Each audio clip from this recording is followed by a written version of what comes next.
नमस्कार मित्रों, आप अपने मन में गांठ बांध लें कि परिस्थिति व या किस कारण आप कितने निर्धन क्यों न हो, आप भविष्य में धनाढ्य बनने की आशा कर सकते हैं। यदि आपका दृढ़ विश्वास है कि आप अपनी गिरी पड़ी दीनहीन अवस्था को दूर कर विपुल धन संपत्ति के स्वामी बनेंगे, तो आप अपने विचारों की दरिद्रता को त्याग दीजिए। आप अपने मन में उन विचारों को धारण कीजिए जिनमें सौंदर्य है, प्रसन्नता है, हर्ष है, आनंद है। यदि आपकी महत्वाकांक्षा सर्वथा उज्जवल है और उसकी रूपरेखा आपके मन में बिल्कुल साफ है, तो आप अपने लक्ष्य पर अपनी दृष्टि जमा दीजिए और अपनी संपूर्ण योग्यता को उसी की प्राप्ति के लगा दीजिए। तब आपकी उपलब्धि अवश्य ही महत्वपूर्ण होगी। आप अपने मन में यह विश्वास कर लें कि एक दिन हम अपने मन में सोचा हुआ काम अवश्य पूरा कर लेंगे। भले आज इस समय उसके लिए कोई उपाय नहीं सूझ रहा है, कोई मार्ग नहीं दिखाई दे रहा है, मगर इस विश्वास को निरंतर अपने मन में पुष्ट करते रहने से एक दिन ऐसा अवश्य आएगा कि जब उसके लिए उपाय स्वयं मिल जाएंगे और मार्ग भी अपने आप खुल जाएगा। मन की प्रवृत्ति को निरंतर रचनात्मक कार्यों में लगाए रहने से, अपने उद्देश्य को निरंतर अपने मन में पुष्ट करते रहने से सिद्धि के अवसर अवश्य प्राप्त होते हैं। कहीं न कहीं, कभी न कभी लक्ष्य सिद्धि का मार्ग सूझ जाता है। जो व्यक्ति अपने पर भरोसा रखता है, जो निरंतर अपने उद्देश्य के बारे में सोचता और अपनी कार्य योग्यता पर विश्वास रखता है, जो अपनी दृष्टि को निरंतर अपने लक्ष्य पर एकाग्र किए रहता है, जो पौरुष का विश्वास कर डट कर परिश्रम तथा संघर्ष करता है, वह सफल न हो सके यह असंभव है। उसकी सफलता पूर्ण रूप से निश्चित रहती है। अपने मन को ऊंचा उठाइए, अपने चित्तवृत्ति को उच्चता की ओर ले जाइए, तब सफलता आपके चरण चूमकर रहेगी। हाँ, यह आवश्यक है कि आपको इतना विश्वास हो कि आप में योग्यता है। आप पूर्ण रूप से अपनी योग्यता पर विश्वास करें, यद्यपि आपके पास उस पर विश्वास न करने के वास्तविक कारण होते हैं। किसी व्यक्ति में योग्यता भले ही साधारण हो, पर वह आत्मविश्वास के गुण से युक्त है। वह संसार में विशिष्ट बन जाता है और ज्यादा कार्य कर पाता है। इसके विपरीत दूसरे व्यक्ति को लीजिए, जिसमें योग्यता तो अत्यंत असाधारण है, पर स्वभाव से डरपोक, दब्बू और हिचकिचाने वाला है। ऐसा व्यक्ति कभी सफल नहीं हो पाता। एक ऐसा अध्यापक जिसका ज्ञान सामान्य है परंतु आत्मविश्वास के गुण से युक्त है, उस अध्यापक से वह 10 गुना सफल होता है। जो महान विद्वान तो है, पर अपना ज्ञान दूसरों तक नहीं पहुंचा सकता या प्रदर्शित नहीं कर सकता कि किस विषय पर उसका पूर्ण अधिकार है। आदर्श के दृष्टि से यह न्याय नहीं है और अत्यंत अन्याय संगति प्रतीत होता है, पर दुनिया में वास्तव में होता यह है। इस पर एक ही इलाज है कि जो व्यक्ति वास्तव में योग्य हो, वह अपने भीतर ऐसा आत्मविश्वास पैदा करे कि दूसरे लोगों को भी प्रभावित कर सके। प्रत्येक प्रकार का कार्य और व्यापार,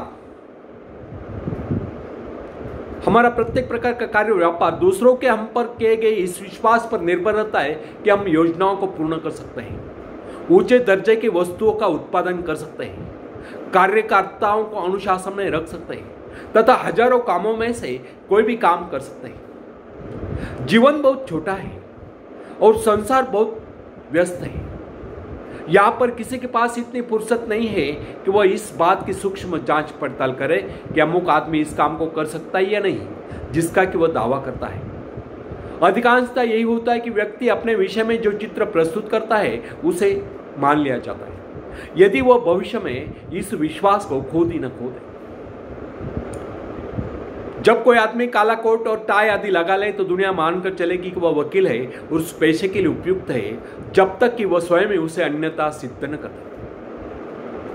किसी डॉक्टर को अपने प्रत्येक रोगी के सामने यह सिद्ध नहीं करना पड़ता कि वह डॉक्टर है।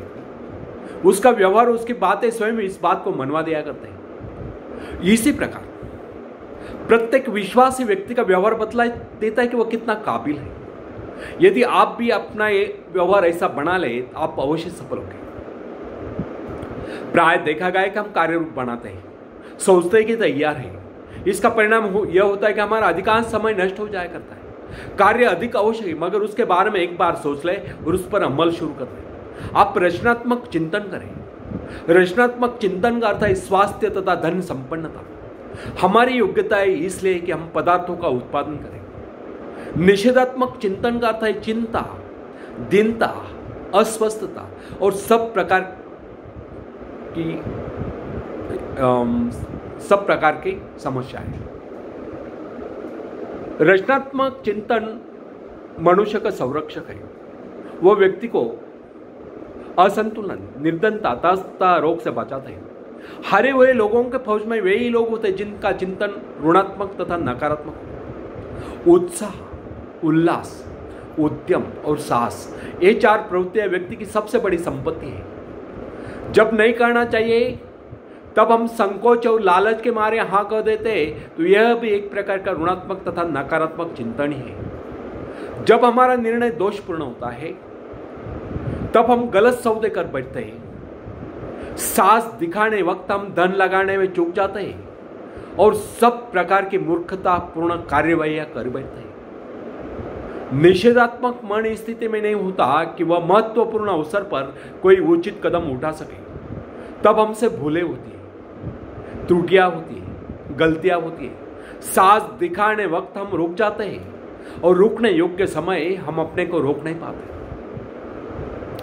जब हम निरुत्साहित होते हैं, निराश होते हैं, असंतुलित होते हैं और आराम की स्थिति में पहुंचने के लिए बुरा भला कुछ भी करने के लिए तैयार हो जाते हैं, तब समझ लेना कि हमारी चित्तवृत्ति निषेधात्मक विचारों से घिरी हुई है। जब हम भय और चिंता से ग्रस्त होते हैं, तब भी हमारा मन निषेधात्मक विचारों से ग्रस्त होता है, क्योंकि निषेधात्मक स्थिति में मन सदा ही कायर बना रहता है। तब हम अपनी शक्ति को कम कर लेते हैं, तब इसका परिणाम भी हमें भुगतना पड़ता है। उस समय हम आश्चर्य करते हैं, हम अपने को क्षीण मानते हैं, हम दुर्बलता का अनुभव करने लगते हैं। इसी कारण कदम कदम चलते हुए हम अनुभव करते हैं कि हमारी शक्ति दुर्बल हो गई। जब हमें इच्छा शक्ति निर्बल हो जाती है, तब नेतृत्व के गुण वाले हम पिछलगु बन जाते हैं। इस प्रकार जो लोगों को अपने पीछे चलाता, वही आंखें मूंदे लोगों के पीछे चलने लगता है। हमने जिस काम को पूर्ण करने का संकल्प किया है, उसकी सिद्धि पर हमारा अटूट विश्वास होना चाहिए। हमें उसकी सफलता की आशा करनी चाहिए। हमें उसकी सफलता के लिए अपनी मानसिक शक्तियां लगा देनी चाहिए। हमारी मानसिक शक्तियां अनिवार्यता उस कार्य को संपन्न करके रहेगी। आशा जितनी अधिक होगी, उत्साह उतना ही उग्र होगा।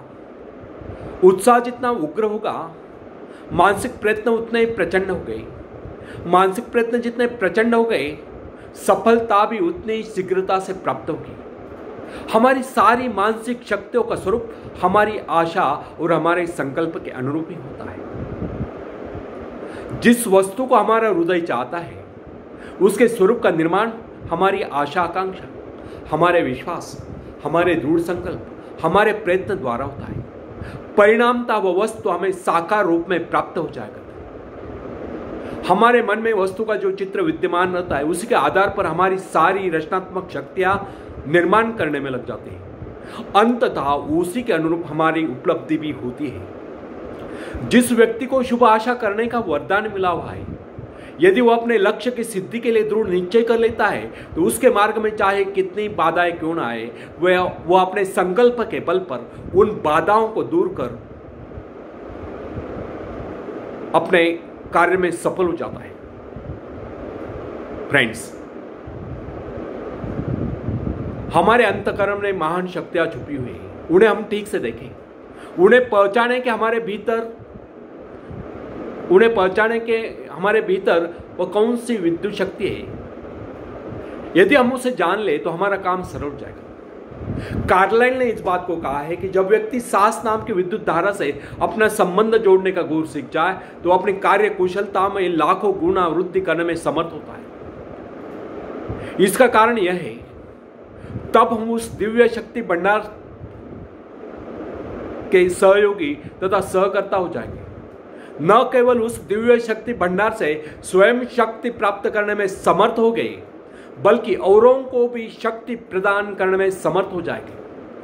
तब हम शक्ति का भांडार हो जाएंगे। इतनी अद्भुत शक्ति जिसका कि कभी स्वप्न में ही नहीं देखा होगा। जिस समय हमें ज्ञान हो जाता है कि सारी शक्ति उसी अनंत स्रोत से आती है और हमारी ओर स्वतंत्र तथा उन्मुक्त रूप में प्रवाहित होती है और अनंत स्रोतों से आने के कारण इसका प्रवाह भी अनंत है, तब हमारा अंतःकरण उस अनंत शक्ति में स्थापित हो जाता है। तब हमारे भीतर का अशिक्षित मन शिक्षित उठता है और तब बेईमानी, स्वार्थपरता, अपवित्रता जलकर नष्ट हो जाती है। ईश्वर वह नहीं जो हमें अच्छाइयों के प्रति अंधा बना दे, बल्कि ईश्वर वह है जो हमें अच्छाइयों को देखने की दिव्य दृष्टि प्रदान करे। आप सबका बहुत मंगल हो, शुभ हो। इस शुभकामना के साथ बहुत आशीष और जय हिंद।